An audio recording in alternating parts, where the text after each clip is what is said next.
Hello, welcome to the League of Women Voters of Portland's Voter Forum for the November 3, 2020 runoff election for Circuit Court, 4th Judicial District, Position 12. I am Chris Kobe, the forum moderator for the League of Women Voters of Portland.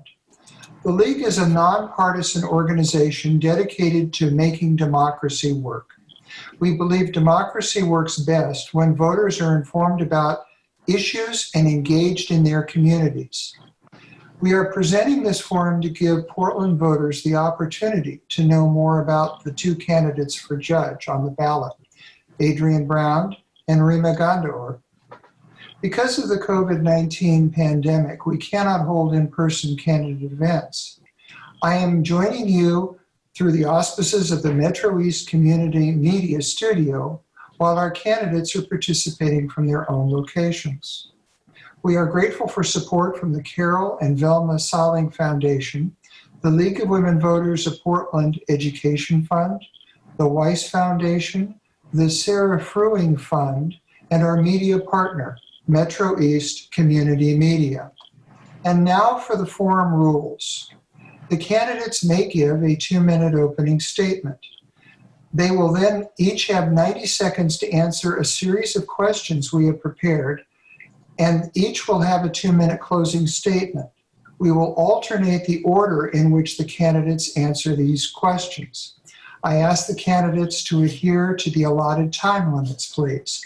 As determined by a coin toss, Ms. Ghandour will give the first opening statement. Ms. Ghandour, please proceed. Thank you, Chris, and thank you, League of Women Voters. I am running because I believe it is important now more than ever to have qualified judges from unrepresented populations. I've experienced war and the scars that it can leave physically and mentally. I came to understand how our reactions to the world around us are colored with the traumas we carry. I also saw firsthand how a lack of justice, equity, inclusion, and shatter not only people, but countries. It is important to ensure that a person does not have to be frightened or intimidated by the judicial system, and to show that one not need forsake their rights because they are afraid they are not going to be treated fairly and that they do not have equal access to our courts. Justice, it's done in small steps every day by the hard work of listening to and seeing every person in their own light. It will take a special kind of experience to render justice in the coming month. And years, actually. The tests are coming into view. We face continued white supremacy in all its forms, unemployment over 10%, potentially significant landlord and tenant tensions, commercial and residential, over rents and evictions, disproportionate impact of COVID-19 on our people of color, frontline workers, and medical professionals. A ripple of foreclosures and business closings is inevitable. This is a generational reshaping of our community, and these issues will come before the courts for years to come. I have helped process families on immigration, readjustment days, fought recognition of women and persons of color in our legal community, mentored and guided young lawyers, volunteered in every direction while keeping and maintaining my woman certified run law firm. We should have a judge who understands the multiple communities we are made of in Multnomah County, and I will work as hard as ever to ensure that everybody is welcome and included, and community leaders and our commissioners and other community organizations have put their faith behind me. Thank you. Thank you. Ms. Brown, you may give your opening statement at this time. Thank you, and thank you as well to the League of Women Voters and for all of you who are watching this program.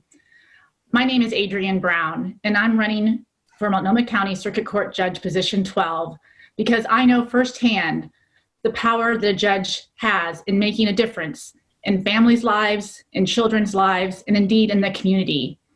As a young child, I was raised by a single mom for several years, and she was someone who worked extremely hard to fight for child support for my sister and me.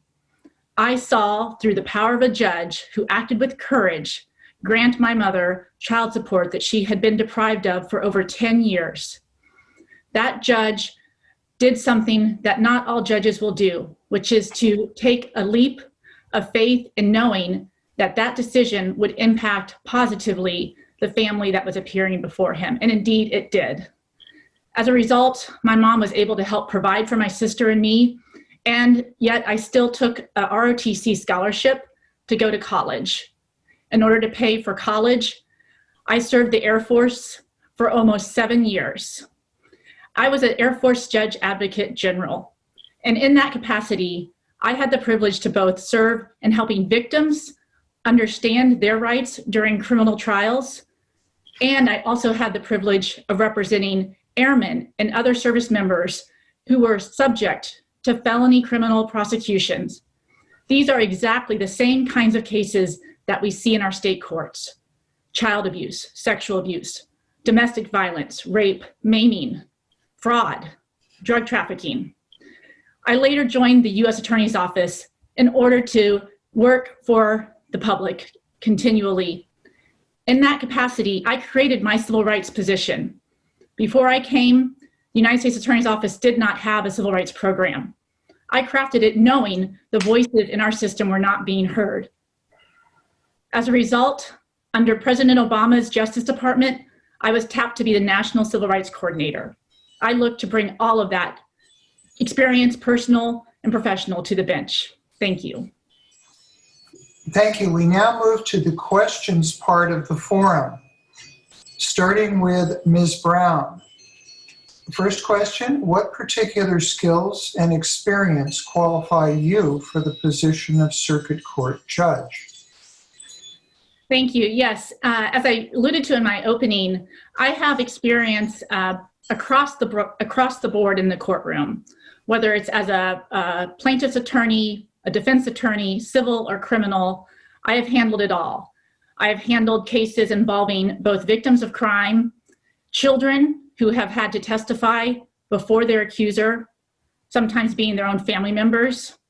And I have also served to represent individuals charged with crimes. As a prosecutor, I saw the impact that mandatory minimums have and the ties that it binds judges, criminal defense attorneys, and prosecutors. I am also aware of the struggle that civil plaintiffs have in bringing forward their claims, particularly unrepresented individuals. I have worked with Legal Aid, Disability Rights Oregon, and the Fair Housing Council of Oregon, all in my capacity as a civil rights coordinator in the United States Attorney's Office. And in that work, I have contacted a broad range of our community throughout the entirety of Multnomah County, and indeed throughout the state of Oregon. I look forward to using that experience and not only helping individuals, but in helping system reform as well. I have worked on issues thrust before our court that are at the forefront of everybody's minds today: policing practices, mental health reform, disability access, fair housing access, veterans' rights. I look forward to bringing all of that experience to bear in serving as your next elected district court judge, circuit court judge. Thank you. Thank you, Ms. Ghandour. Question to you: what particular skills and experience qualify you for the position of Circuit Court Judge? Hi, Chris. Yeah, I have been an attorney for 23 years. I own my own woman-certified business, a law firm that focuses on women and woman issues and making sure that I help women, both attorneys and others in the legal profession, be spotlighted. But I talked about experience. Here's the difference. There's experience in state court, there's experience in federal court. I have both those experiences. I practice predominantly in state court, predominantly in Multnomah County. That's the court that I practice in. Those are the cases that I bring or I defend. I have done civil law from both sides, plaintiff and defense. I do complex civil litigation where it's not just one party or two. It is several, sometimes 15 to 20 parties. I also have worked with domestic violence victims. I've worked with mental health, people suffering mental health. I also, what is really important, and I would like that to come across, I work with our community, with our immigrant community and non-English speaking community to bring cases nobody else will take. Cases that they can't bring pro se because of language, or they can't self-represent because of language barriers. I bring those cases my experience is relevant to the court we're going to be presiding at or ruling on. So thank you.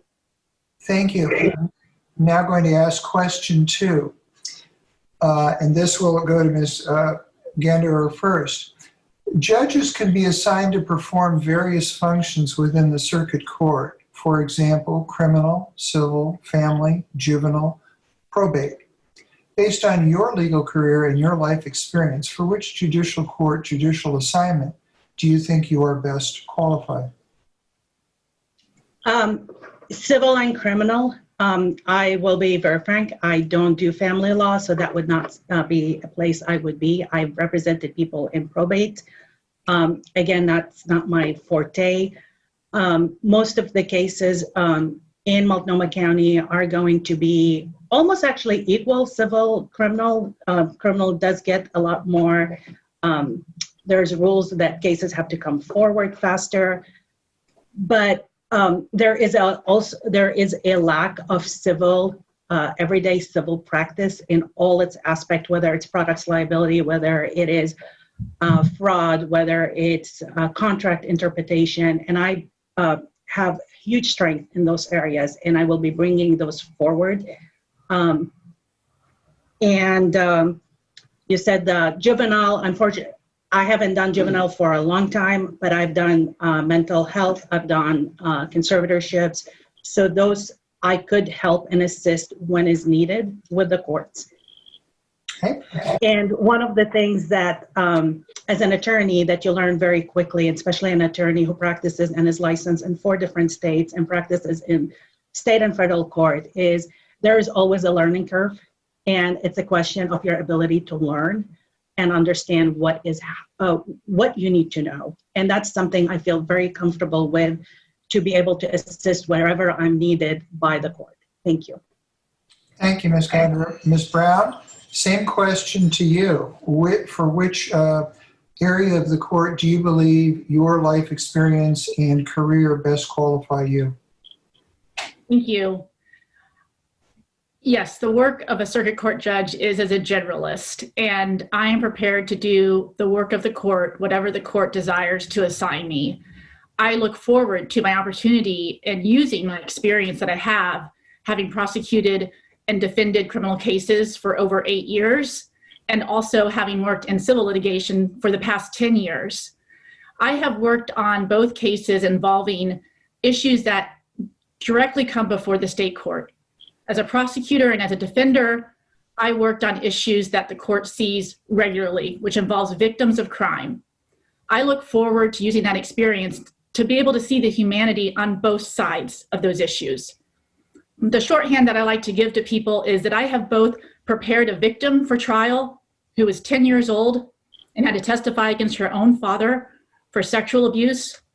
And I have also had to prepare to cross-examine a child who was accusing my client of sexual abuse. I can see the humanity on both sides. And that's not it. I've also walked the talk and having broad range of experience. As a civil litigator, I have tried employment discrimination cases.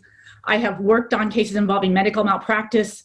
I have worked on cases involving torts. And I look forward to helping the work of the court, whatever the court needs to assign.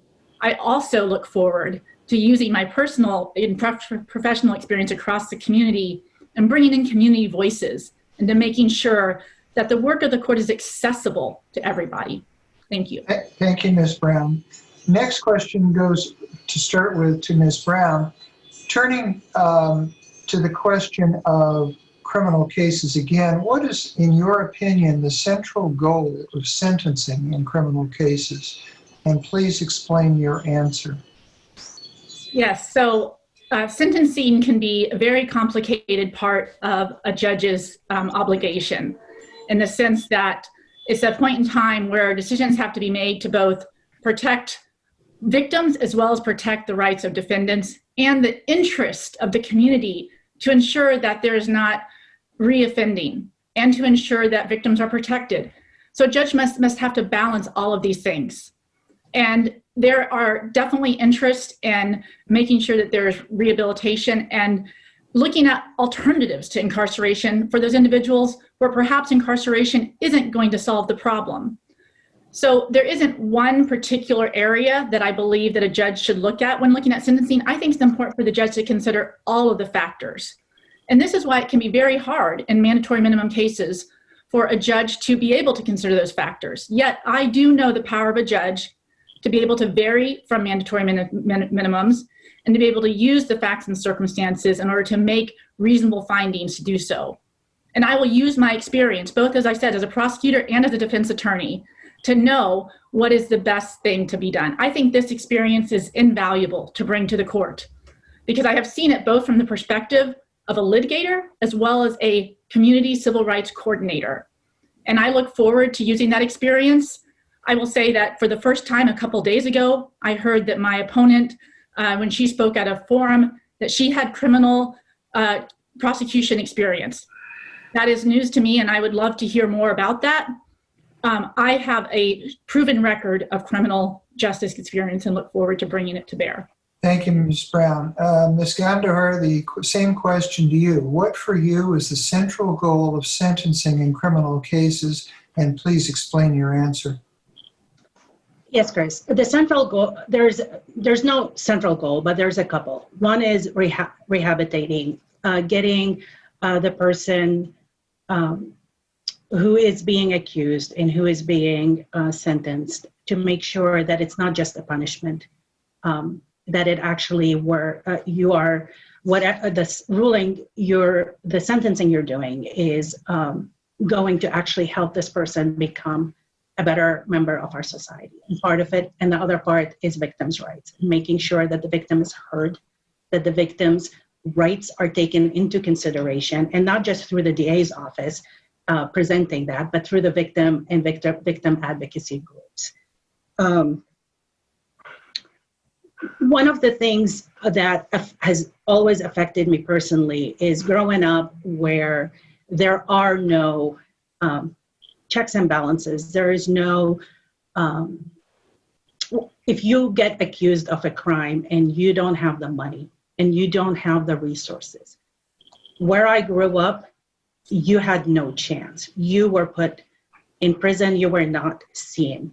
So making sure for me that the resources are equal between the public defenders and the DA, making sure that our system actually works properly only when everybody is presented equally and has the same access to the same rights, the same skills. So that's one of the central issues with criminal reform and criminal justice in making sure that we work towards it.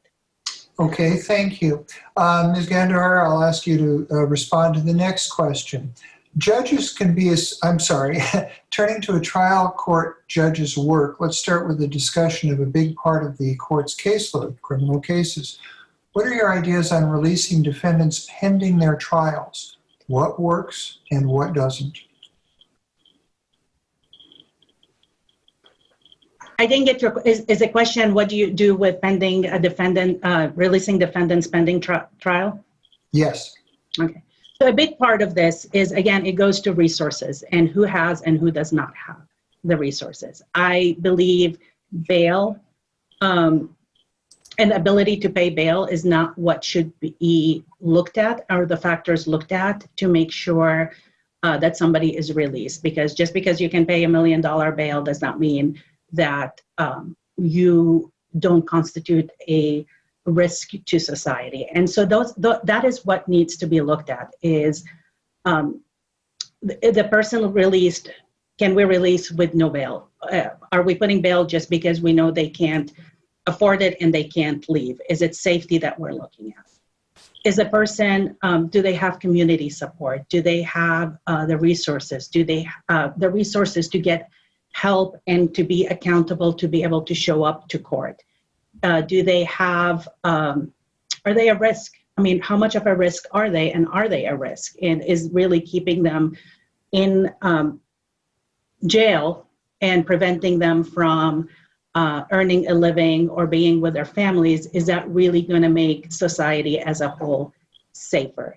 So those are some of the consideration. And if it's somebody with mental health, with drug issues, somebody who is houseless, those are all factors that we need to consider and we need to work on as a court and as a community on how to provide them the help in between, so that hopefully by the time they come to trial, they are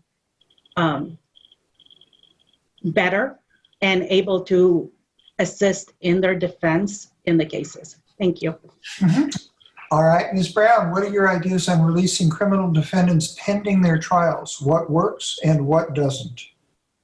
Thank you. Yes, I believe that these types of decisions need to be made on an individual basis, looking at the facts and circumstances of everything that needs to be presented to the court from the party's attorneys and from the defendant, him or herself as well. Family members, I believe to the extent possible, the judge needs to take in as much information as possible.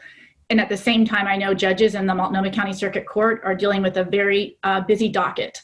And so it's balancing those interests of being sure everyone is heard while also making sure that this individual is heard and their families are heard and the victims are heard. And so I think throughout that balance, the idea is how do we make sure this person is coming back to court and not going to continue to be a threat to society if they have been. And so I think definitely bail is definitely an issue that needs to be addressed. There is disproportionate impacts that I agree with my opponent that it's certainly not fairness in the justice system if you're holding someone who cannot pay the bail, but who's not going to be a violent offender. And so those need to be looked at. Those issues are also needing to be addressed in working with the pretrial services officer that is presenting information to you that has interviewed the defendant and interviewed the family. This is something that I have done repeatedly as a prosecutor and as a defense attorney in making these assessments. And so I have seen what these reports look like. I know the players in the system, and it's about including all those players in and making sure the judge has the most information she can have in making a decision. At the end of the day, I'm going to stop you there. Sure. Okay, I'm going to move on to the next question. Ms. Brown, you get to answer this one first. How can the circuit courts that are assigned family law matters work best in handling custody and support cases? Yes, so this is one of those issues that, I bring some personal experience to bear on this just because I went through it as a child. And while my dad left when I was 3, my mom did not have her day in court until I was about 14 years old. So there were many, many years that we went and trying to figure this out on our own as a family until a judge got involved. And I saw, again, the power of the judge to assess what was going to help this family be able to succeed in the community. And I know that type of situation needs a judge that can stay on the case long term. This is why, as my opponent pointed out earlier in the program, that this is why there is a specialty area in the circuit court for family law. It is in the best interest of the family to have a judge that knows the family. And so to the extent possible, keeping that same judge on the case. Now, I know that's not always practicable, and therefore judges need to be also talking to each other and ensuring that that information is conveyed. One of the interests is certainly in ensuring that the children are heard. I know that there is a foundation that's out there that's led by one of the prominent family law attorneys in town who looks at this issue of making sure children are heard as well. And I think that's extremely important, having been a child and not feeling heard. I also believe that it's important to ensure that there are supports for the family. So bringing in resources, making sure the judges are aware of the resources, because there are certain times that families aren't even going to know what questions to ask, and they need to put them. Thank you. Ms. Ghandour, the same question to you. How can the circuit courts assigned family law matters work best in handling custody and support cases? I think one of the most important things with custody and support is to have the resources, the court resources, to hear and listen to cases quickly. That's one of the things people have been suffering through the pandemic. People with custody cases and support cases have not been able to get their cases heard, and that affects families and children significantly. So that's one of the things that the courts need to look at and are continuing. They've started doing some hearings, but making sure that there are enough judges and enough people to listen to the cases and make decisions. The other one is, frankly, I deal with a lot of community members day in and day out. I get calls. They don't have money. They are going through a divorce. They have a spouse that has all the income, and they are going to lose their children. And there is very few resources. There is a law center you can send them to. There's a few organizations, but very, very few resources for them to be able to bring their cases and make sure that they actually are protected. So increasing lawyers that do nonprofit work, helping families with child support and custody is very important. And spearheading, hopefully, and a way to get some civil like a right to some civil attorneys for some of the cases that come in. And one of my dear to my heart is court care, where we do provide care in Multnomah County for children that come into court with their parents. Thank you. All right, next question. How can, what tools can the trial courts use to reduce domestic violence in our society? Ms. Ghandour, this question to you first. Hi, Chris. As a very young law student, I worked for the city attorney's office doing domestic violence prosecutions. And those are some of, that was a time in the 90s where there were new laws coming in regarding when the domestic violence victim recants and what evidence is allowed to be brought into the courtroom to prove the case. That is actually one of the tools, but one of the things that is always comes back is, do the victims have a place, a safe place to go back to? Do they have an ability to safe keep their children? Do they have an ability to support themselves? So some of the tools that the court could help is encouraging more resources, but also in terms of managing the docket is making sure that more check-ins with on the case, getting the alleged abuser in more often, and checking in with the victim and victim rights to make sure that it's not gone back to the way it was, and that there are enough people looking out to make sure that the victim is safe, that the family is safe, that the children are safe. Okay, thank you. Ms. Brown, same question to you. What tools can the trial courts use to reduce domestic violence in our society?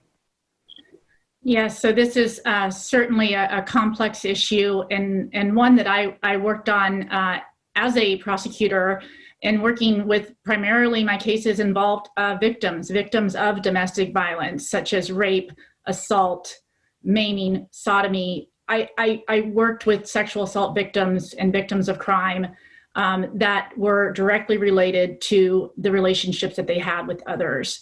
And these are issues, I say they're complex because they typically involve families or people that the victim knows. And in that sense, it's beyond, in many ways, the court's sort of the area of last resort, right? So things didn't work out before. And so to the extent that a judge can be helpful in being out in the community to help reach out to victims before they end up in court, to help reach out to entities and to organizations that help educate victims, whether it's supporting the work of the sexual assault response coordinators or the work of the victim witness programs throughout our state, whether it's at the state level, county level, or city level. It's so important to make sure that judges are involved outside of the four corners of their courtroom, because by the time something gets to the courtroom, it's about keeping that person safe. If there is a showing that the person has been harmed by domestic violence, and it's about making sure that person has resources to ensure that they have a safety plan. But at the time that a judge can get involved is before they even get in the courtroom. Okay, thank you. Next question also to Ms. Brown. How can a circuit court judge use her position to advance racial equity in the 4th Judicial District? Yeah.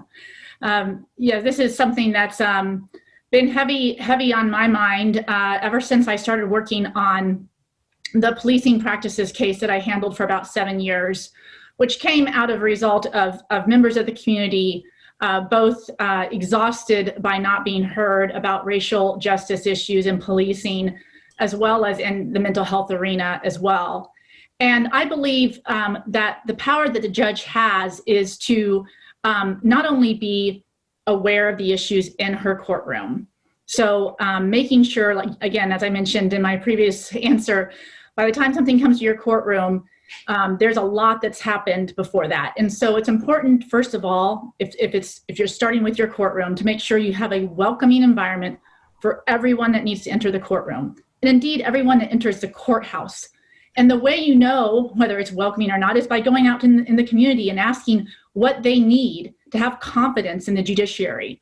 What is missing in the judiciary to allow access for persons of color and Black people in our community? And making sure that you are listening to those ideas and then coming back and helping implement them. But in the work of the policing case, it's also about looking outside of the community even before issues come into your courtroom.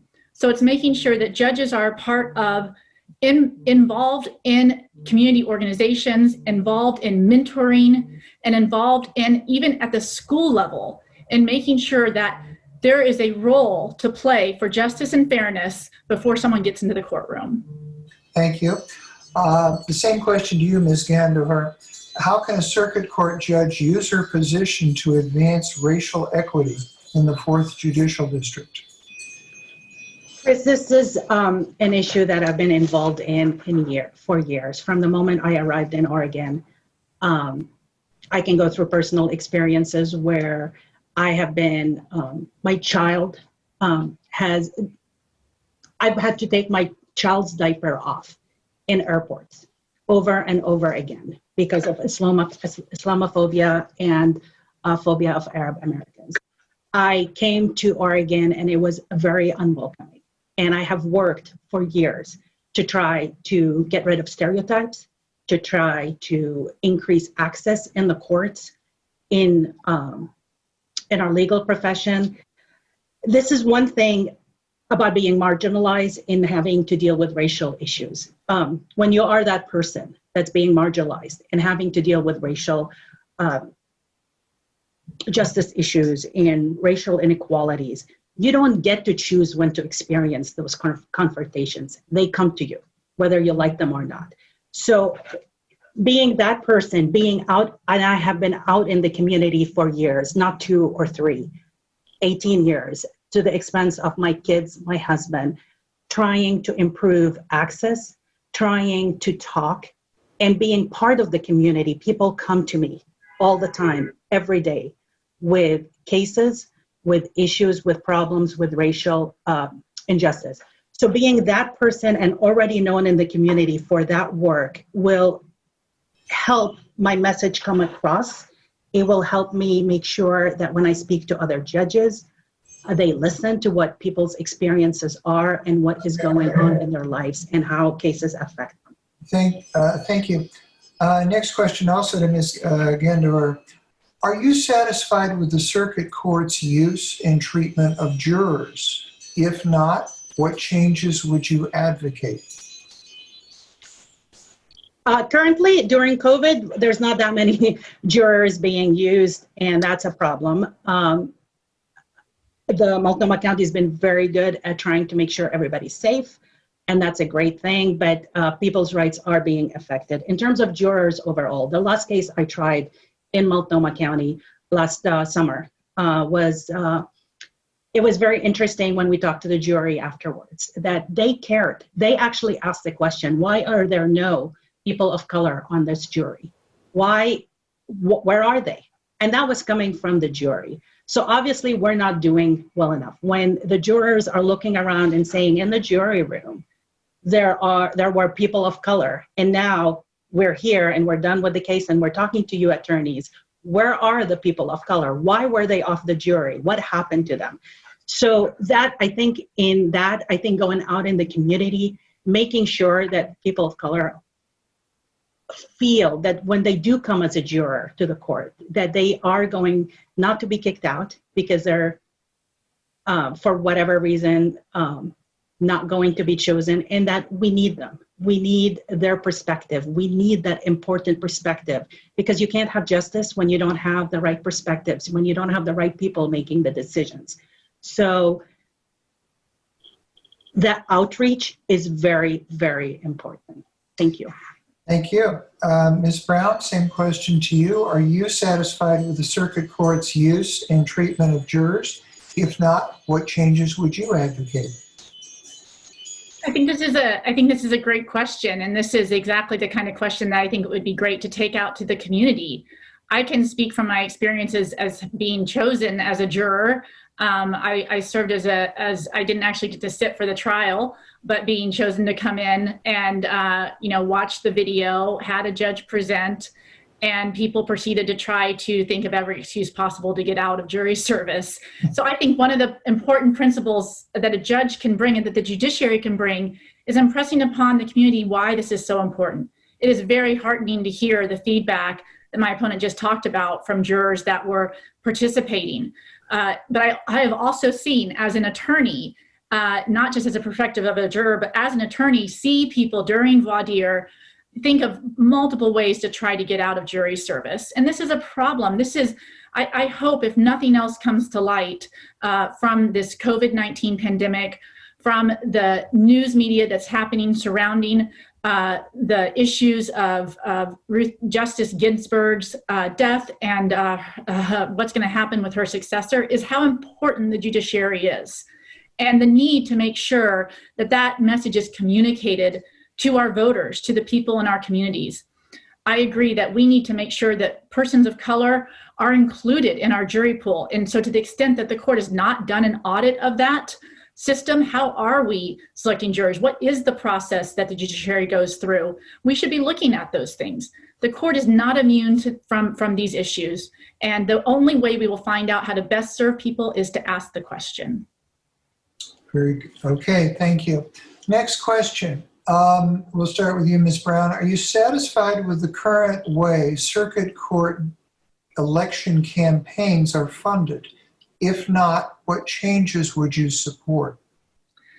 I'm so glad you asked this question, Chris, because I had no idea before I started running to become a judge the amount of resources it would take. I always, out of principle, had a passion and a desire for campaign finance reform in order to balance the scales of a race, but now I have lived it firsthand. I strongly, it's one of the things that if I get elected, I would really like to see some reform on this issue. Rima and I have had to run with, the hands behind our back. We are supposed to be a political candidate, but yet we're supposed to also raise money without asking for it. It's extremely challenging, and yet we're expected to do everything another candidate does, which is make sure that we message the voters through digital advertising, paid mail. We're also expected to have websites that judges don't have themselves. And this is not to say that there shouldn't be an election. I just think that there's definitely room for conversation about how it's funded. And I would be a true advocate of public financing for something like a nonpartisan judicial race. Thank you. Ms. Ghandour, same question to you. Are you satisfied with the current way circuit court election campaigns are funded? And if not, what changes would you support? Yeah, this is something me and the other candidate, Adrian, do agree on. There is this fallacy that I've discovered that as judges or judicial candidates, we are supposed to be above the money. We're not supposed to know who is bringing the money. We're not supposed to ask for the money. Yet, and it's all done through our steering committee and who we have on our steering committee. But the reality is, through our star, you actually have to know who gave the money, who is it being reported right, what is going on. So it's this form over substance that I think we like to imagine that the judges and judicial candidates are above it all, when in reality that is not it. So it's one of those form over substance issues that makes maybe the judge themselves feel better, maybe the public, I don't know. So that is one of the issues with the way it's run. The other issue, and I've seen it through pre-COVID, being on the campaign trail, and just through my life, it takes a certain amount of resources to run as a candidate. This affects women. This affects people of color. This affects people who don't have a lot of resources, because when you're working full-time, you have to still be able to provide time for the campaigning. If you quit your job, you've lost your source of income. So this is campaign reform, I think, should happen for everybody, not just judges. And I feel very passionate about that, so we can get more experience and candidates from marginalized communities. All right. Next question. Given the influence court decisions can have on society, what is your philosophy about the role of a judge as similar to or different from the roles of a legislator, advocate, or executive? We'll start with you, Ms. Ghandour. It's a very different role, right? My role as an attorney, as an advocate for my clients, and I say clients, different areas, is very different than what a judge does. As a judge, you can't write the laws. The legislature does. You can advocate in certain areas where it does affect the functioning of the court, and, to help the legislature better understand what the laws they're working on, or the laws they should impact. So that is the role of an advocate is one that I'm going to be sadly missing. But there's other ways, and the role, and the judge is the one who, at the end of the day, the legislature is not perfect. They write rules, they write laws that always need interpretation, always. You need a judge that knows why the law was written and the impact of that law. And is there a way to make sure that it is administered fairly and justly in the case that comes in front of you? So those are what the judge can do. They can, and if through looking at cases coming in and you go, okay, the law was written this way, and this is the way it's been interpreted, but this is not the result that anybody wanted to see. You can actually advocate and go and talk to the legislature about the impact of what laws they've written. All right. Same question to you, Ms. Brown. Given the influence court decisions can have on society, what is your philosophy about the role of judge as similar to or different from the roles of a legislator, advocate, or executive? Thank you. Yes. So first of all, yes, a judge has to uphold the laws that are written in order to make decisions that are consistent with the rule of law. However, I do believe that it is a judge's role as well as a public servant to do the right thing for the right reasons and to speak up when something doesn't look right. So to the extent that a circuit court judge has an opportunity to rule on an issue and yet also say what their disagreement is, I think that's important to do. So just for case in point, Measure 11 is something that is certainly an issue that many of us have a lot of concerns about the impact that that's had, yet judges are still bound by it. Now, to the extent a judge has an opportunity to make comments on the record or to write an opinion about that, to talk about the impacts that they have seen Measure 11 have, I think that's extremely important. And the way to do that is by being a mentor in the community, connecting with community members, and making sure you're aware of it. The other way is by inviting the other branches of the government into your courtroom. I think it would be really important for the legislature to come and sit through a hearing, whether it's Measure 11 or something else that they have taken. Help educate the legislators on what the issues are. And same with the executive branch as well. So to the extent that judges can use their role to convene other players in the system is very important. That's something that I've done as my work as civil rights coordinator. Thank you. Penultimate question. Do you feel circuit court judges should be elected or appointed? and why? We'll start with Ms. Brown. Yes. So my opponent and I have been through both at this point. We have both attempted to be appointed, and now we're both attempting to be elected. This is a tricky area because I don't think either system is perfect. I think there are flaws in both systems. I know, and my opponent has experienced as well, the barriers that were put up, maybe for different reasons, to actually have the one-on-one with the governor where she could talk to us and appoint us. From my own experience, I will say, being in a public service entity for my entire career, I have not made the kind of political connections that maybe some others have that have access to the governor. I know that's been challenging for me to get my name out there. And this is something that the election has given me the opportunity to do, to get my name out there and showcase what I can bring to the court. Yet at the same time, I would not wish the last 10 months on any of my peers. As my opponent pointed out, it has been extremely taxing on families. I have a young child, he's 4.5. And for the last 10 months, his mom has been working 2 jobs on top of being a parent. My cases have suffered as a result. I have many civil rights cases. The pandemic hit, George Floyd was brutally murdered.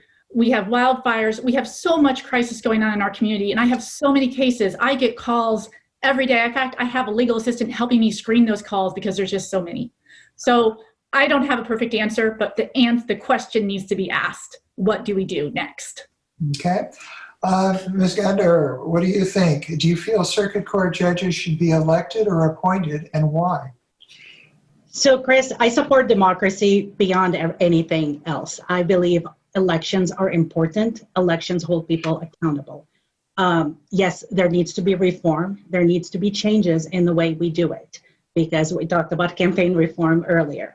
There are some advantages to, I've sat actually at least a couple times in the governor interview panels, interviewing candidates for other judicial positions.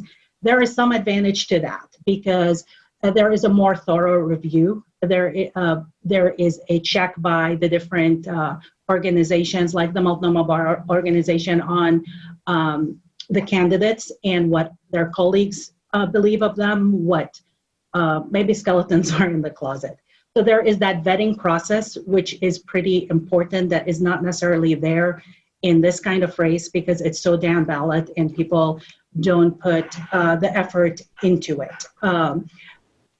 So with that, I do encourage people to look deeply into who they're looking at to vote for. There are methods. You can check PACER for federal. Adrian is mostly federal, actually all federal attorney. Check her cases that she has. You can go into OGEN, which is the Multnomah system, or the Oregon system, and check on cases there. Do your research. Do what you can to actually get more than this 90-minute check during a forum. Okay, you've come to the last question. Thank you both for your patience. We're going to start with Ms. Ghandour. Many surveys and reports have documented declining trust in democratic institutions in our country, including our court systems. Do you agree that trust has declined? And if so, what would be your approach as a judge to rebuilding trust in our judicial process?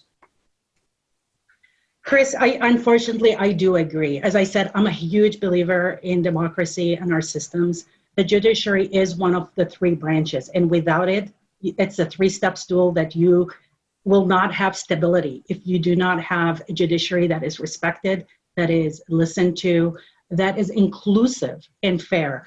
And when I say unfortunately, I was one of the reasons I decided to put my name in to be a judge was because I felt the fear that I have that with our current system, with our current administration, with the current DOJ, my rights, my family's rights, my community's rights are not going to be advocated for. They're not going to be protected. So, and that's when I had that feeling and the fear after the Muslim ban and going to the airport and helping people, going and talking to people in the community saying, you know what, I'm not a judge, but I'm an attorney, you call me. and I will find you an attorney to help you. So yes, there is that fear. There is, and it is so important to combat that. It is so important to have people in the judiciary that people can trust, community members who have been marginalized can look at and trust and say, yes, we will get a fair shake. Yes, the judiciary is there to treat us fairly and justly. Thank you. Thank you. Same question to you, Ms. Brown, which is, do you agree that trust has declined? And if so, what would be your approach as a judge to rebuilding trust in our judicial process? Yes, I agree that trust has declined. And it's largely because we have been able to see transparently and with more voices being heard the problems that are throughout our justice system. So I first learned about this certainly when I was working as a prosecutor and a defense attorney and seeing the concerns that were brought forward about how decisions are made, whether it be prosecution decisions or whether it be decisions by a judge. So I am fully aware, have been working on those issues for the past 20 years as a litigator in both criminal and civil cases. But more importantly, over the past 10 years in my work here in the District of Oregon, it has included community members that are directly impacted by the judiciary. When we started working on the police reform, the first thing that I did was go out into the community and interview over 100 members of the community just to hear what the problems that they had had. And a lot of it was results of the justice system, results of what happened after they had been not only maybe arrested, but then later prosecuted and having to defend themselves in a way that they felt was in a very unjust system. And so I think the things that judges can do are the things that I saw some of the judges do that encouraged me to run, which is getting out into the community, asking the questions, making sure community voices are heard, and then implementing those reforms within the ability to access the justice system.